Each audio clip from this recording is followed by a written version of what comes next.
Hello and welcome back to the greenhouse. So in today's episode, I'm going to be talking about aphids. Where I am in the UK, we are now middle of April. Things are starting to move very quickly. Weather is warming up, but it also is quite humid still. We've had a couple of very brief light rain showers. So the humidity is going up and it's just the perfect growing ground for plants and insects alike. So this is normally the time of year where you'll start to see a really big influx of different insects in the garden, aphids, slugs, etc. Right at the time where you're going to want to start planting your plants out. It's like nature knows exactly what it's doing in terms of supplying food for different organisms, etc. Obviously, aphids are a big pain for a lot of people, particularly chili growers, tomato growers, fruit growers, etc. I also have all of these in my garden. So at the moment, I'm seeing, luckily, not too many aphids, but there is some going around. I have a large goji berry bush, which I noticed yesterday has the first signs of some aphids on there. First signs because I don't see any leaf damage on the plant. I've just seen some aphids and a ladybird, which is really good because that is a natural predator of aphids. So if you see aphids and you see ladybirds, that's fantastic. Some of the telltale signs that you have aphids is you'll start to see leaf deformation. So the leaves will start to look like they've quite literally had the life sucked out of them, because that's exactly what aphids do, is they suck the sugars and the sap out of the leaf, which then causes the leaf to curl. It's an interesting mechanism actually, because as the leaf starts to curl, it also protects the aphids, because it becomes very difficult to spray them with insecticidal soaps and other things that you might be using to try and keep them under control. Another sign is you'll see ants on your plants. Ants are aphid farmers. They like to keep them rounded up. They don't get rid of them, so to say, which is a bit of a shame. I did used to think that, but they don't actually get rid of aphids, ants. But if you see a lot of ants on your plants, you most likely have aphids, because it's the sugar that the ants are attracted to. And obviously aphids are sweet as well. So the ants are coming in and herding them up because they know that aphids are providing them with a sugar source. And they are the main ways that I generally will notice that I either see aphids or recognize that there's aphids in the garden. So one of the easiest and best ways that you can keep aphids under control, also safest as well, both for people, pets, animals, other insects as well that you want in the garden and the planet, of course, is an insecticidal soap. So a lot of people will say dish soap. Now, obviously, that's quite ambiguous. There's lots of different dish soaps out there, some better and some worse, depending on how you classify that. So for me, better and worse is, does it degrade down in the soil? So Fairy is a great example of a readily available dish soap. It's in the name, non-bio. It does not break down in the soil. It's very harmful to soil life. Please avoid using it. Obviously, if it's all you've got, then that's what you'll use, but I personally don't like to use it.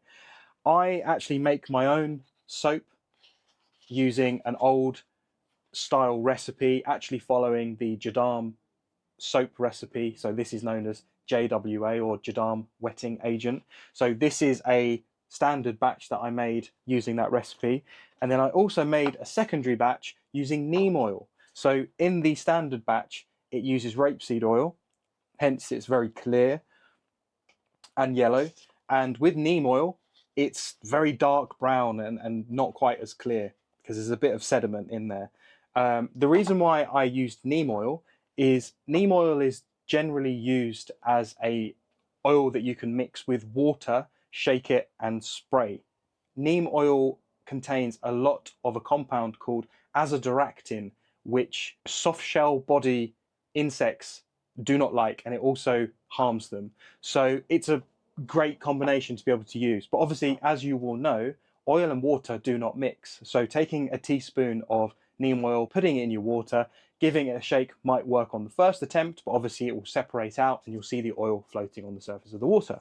So by making a saponified soap like this, it is emulsified effectively. So when you add this to the water, it's mixed. It doesn't separate. It's always good to give it a shake, because obviously you're just getting things bubbly and frothy and foamy, but it means that it's not going to separate out. So you know that you can use this and it's going to be absolutely fine. So that's just an overview on the types of soaps that I like to use personally when trying to control things like aphids, and obviously a bit of an overview of aphids. Now I'm going to show you how I mix this in my pump sprayer and actually use it in the garden. Okay, so today I'm going to use my neem oil version of the soap in this mixture. I've been using the standard one for the last week, and I like to alternate on and off just to keep things mixed up, literally. So this is my pump sprayer, brand called Gardena. This is actually one of the better pump sprayers that I've used, predominantly because of the nozzle system. It has a built-in filter in the sprayer itself, but in the nozzle system, I've used so many cheap, expensive, and all of them have been rubbish apart from this one. They don't generally last that long.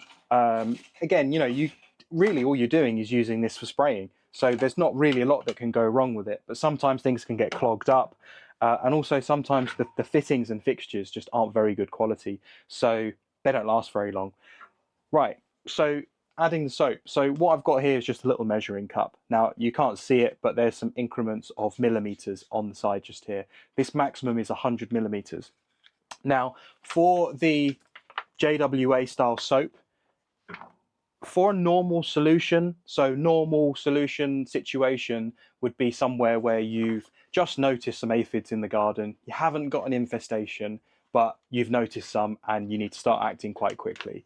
A stronger solution would be you've got an infestation, so you've got some serious problems in the garden and you need to really get things under control very quickly. So for a normal solution, I'm going to use 10 milliliters per litre of water. This is 5 litre sprayer, so I'm going to use 50 milliliters in total.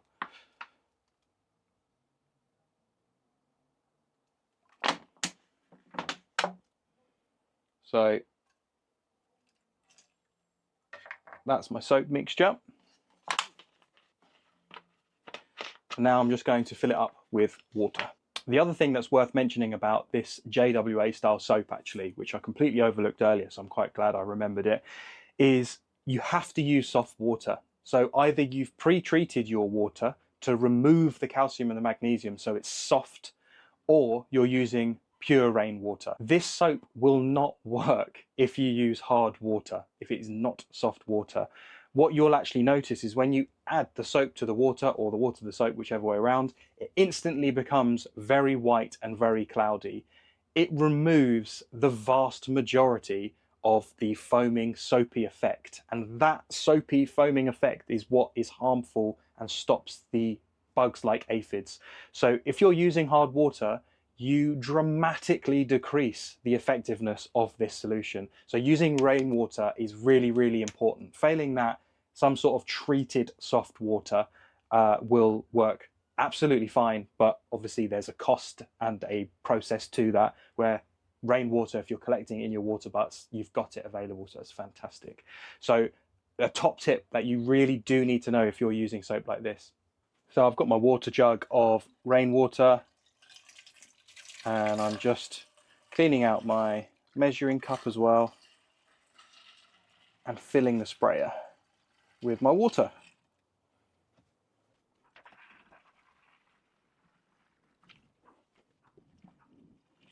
So that's all full. You can see on the side there's a nice easy indicator there. You might get a little bit of froth up, but that's absolutely fine.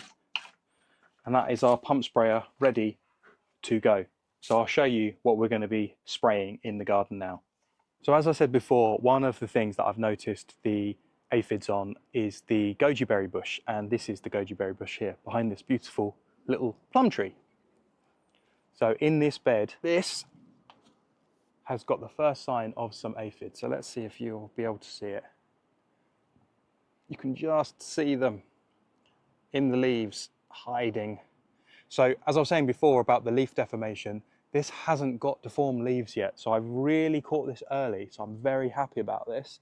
Otherwise this would make it much, much harder to get the spray effectively on the aphids, because they would have curled the leaves up, as I mentioned before. Doesn't make it impossible, but it just makes life harder. So what I'm going to do, first of all, make sure that I haven't got the sprayer above my feet when I do this, but just give it a little bit of a shake to invigorate it. And what you want to do is try and get maximum coverage. we'll just wait for the church to finish. So what you want to do is you want to make sure that you get maximum coverage of your insecticidal soap on the plant. So if you can do it on both sides, up, top and bottom, perfect. But obviously just spray it as much as you possibly can. So here, I'm just giving it a good spray all over. Now obviously what you'll notice, the difference between the neem oil soap and the standard soap spray, is there is a completely different smell of the neem oil. Obviously it smells like neem oil. Now if you've never smelt neem oil before, you won't know what it smells like, but it's very strong. So I understand why bugs don't like it. It's a good spray. Get the other side.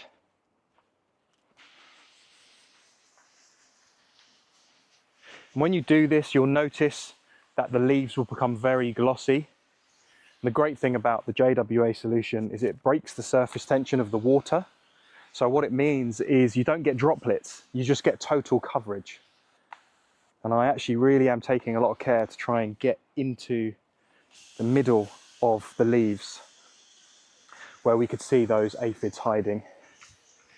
Now, I'm not going to go too mad with it because you could be here for hours trying to make sure you've got everything covered, but as long as you're giving everything a generous spray, you are likely to get the aphids. The other thing about this as well is this isn't a one-time spray situation. This is a bit of a regimen that you need to get into for the next potentially week or so. So as I said, first sign of aphids, spray it. If you can spray it twice a day, perfect, but at least once a day. You want to do it either in the morning or in the evening, especially when you're not in peak sun. There is some chance that you'll get some burning or scalding if you do it in the sun, but the main reason why you don't want to do it in the peak sun is because all it's going to do is dry out and evaporate the solution you've just sprayed on really quickly. You want to give the solution maximum contact time with the plant and the insects so that it can work as effectively as possible. Now this is an example of where aphids have done a lot of damage. So this is a very sad looking plum tree. Now I caught this a bit late and you can see the leaf shape on how they've curled and are really, really unhappy. Now I was looking through the leaves earlier on and you could actually see that most of them were dead. So the soap solution has done its job, but unfortunately so have the aphids. They've done a good job on this plant. You can even see in some places they've actually completely killed some of the branches, which is really sad. I'm obviously continuing to spray this plant because I don't want the aphids to completely take it over and kill it totally, but also I'm hoping that it will recover as it's still early on. And there are other plants surrounding it as well, such as this beautiful apple tree that I've got just here. So I don't want the aphids to move from this plum tree once they've done the damage onto other things in the garden. So I'm going to give this a spray now.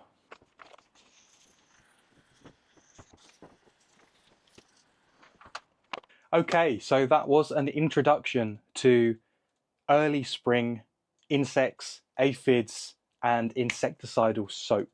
So I hope that helps you if you're struggling with aphids or you're planning for the future, which is always good in the garden. If you'd like to know more about JADAM Wetting Agent and see a video on how to make it, let me know in the comments. And if I get enough demand, I'll happily make a video for you. I look forward to seeing you again soon.